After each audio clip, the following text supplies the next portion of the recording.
Om Namo Narayana. Welcome back. Today we're going to be reading from Chapter 26, Fundamental Principles of Material Nature. Lord Vishnu, as Kapila Muni said, "My dear mother, now I shall describe unto you the different categories of the absolute truth, knowing which any person can be released from the influence of the modes of material nature. Knowledge is the ultimate perfection of self-realization. I shall explain that knowledge unto you by which the knots of attachment to the material world are cut. The Supreme Personality of Godhead is the Supreme Soul, and He has no beginning. He is transcendental to the material modes of nature and beyond the existence of this material world.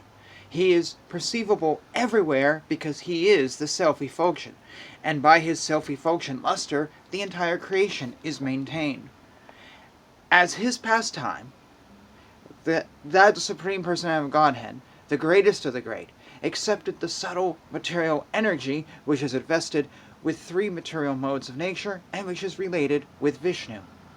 Divided into varieties by her threefold modes, material nature creates the forms of the living entities, and the living entities, seeing this, are illusioned by the knowledge-covering feature of the illusionary energy. Because of his forgetfulness, the transcendental living entity accepts the influence of material energy as his field of activities, and thus accentuated, he wrongly applies the activities to himself. Material consciousness is the cause of one's conditional life, in which the conditions are enforced upon the living entity by the material energy. Although the spirit soul does not do anything and is transcendental to such activities, he is thus affected by conditional life. The cause of the conditioned soul's material body and senses, and the senses presiding deities, the demigods, is the material nature. This is understood by learned men. The feelings of happiness and distress of the soul, who is transcendental by nature, are caused by the spirit soul himself." Devahuti said, "O Supreme Personality of Godhead, kindly explain the characteristics of the Supreme Person and His energies, for both of these are the causes of this manifest and unmanifest creation." In response, Kapila Muni said, "The unmanifested eternal combination of the three modes is the cause of the manifest state and is called pradhana. It is called prakriti when in the manifested stage of existence. The aggravated elements, namely the five gross elements, the five subtle elements, the four internal senses, the five senses for knowledge gathering, and the five outward organs of action are known as the pradhana. There are five gross elements, namely earth, water, fire, air, and ether. There are also five subtle elements: smell, taste, color, touch, and sound. The senses for acquiring knowledge and the organs for action number 10, namely the auditory sense, the sense of taste, the tactile, sight, smell, and the active organs for speaking, working, traveling, generating, and evacuating. The eternal subtle senses are experienced as having four aspects, in the shape of mind, intelligence, ego, and contaminated consciousness. Distinctions between them can be made only by different functions, since they represent different characteristics. All these are considered the qualified Brahman. The mixing element, which is known as time, is counted as the 25th element. The influence of the Supreme Personality of Godhead is felt in the time factor, which causes fear of death due to the false ego of the deluded soul who has contacted material nature. My dear mother, daughter of Svayambhava Manu, the time factor, as I have explained, is the Supreme Personality of Godhead, from whom the creation begins as a result of the agitation of the neutral, unmanifested nature. By exhibiting his potencies, the Supreme Personality of Godhead adjusts all these different elements, keeping himself within as the Super Soul and without as time. After the Supreme Personality of Godhead impregnates material nature with his eternal potency, material nature delivers the sum total of the cosmic intelligence, which is known as Hiranmaya.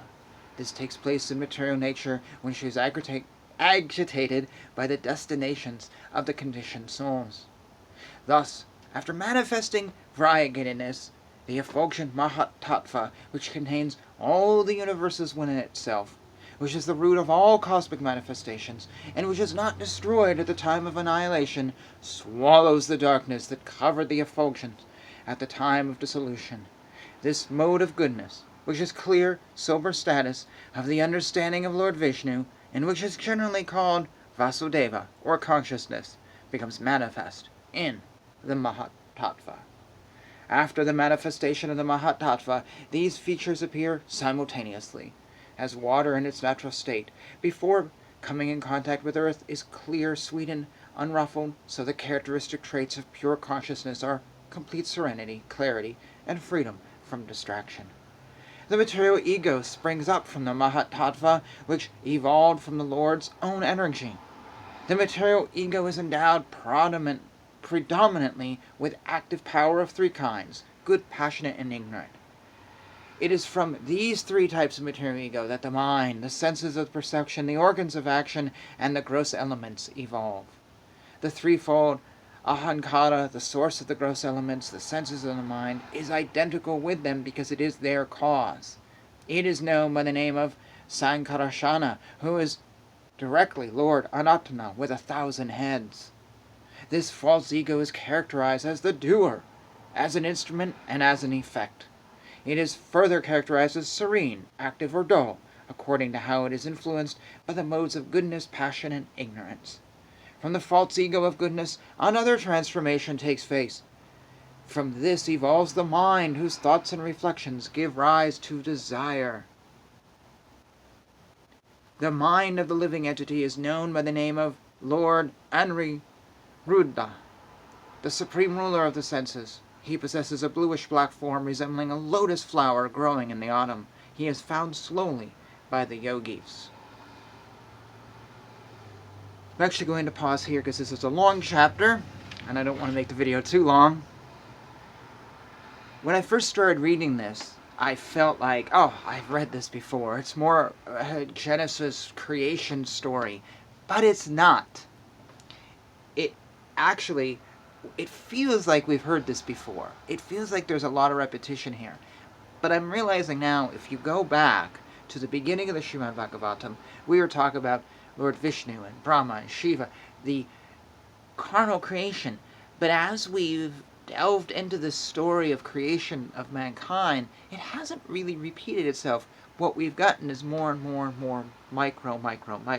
We've gone from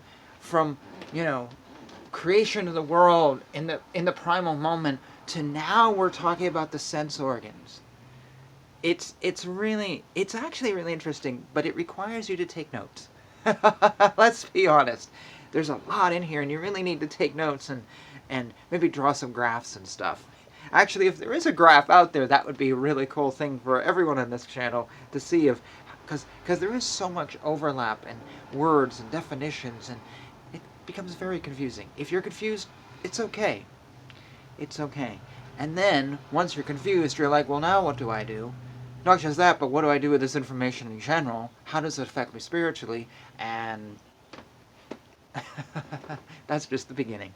Anyways, we will pick up with verse 29 in the next video. So thank you for watching. Comments and all that, please. If you'd like, down below.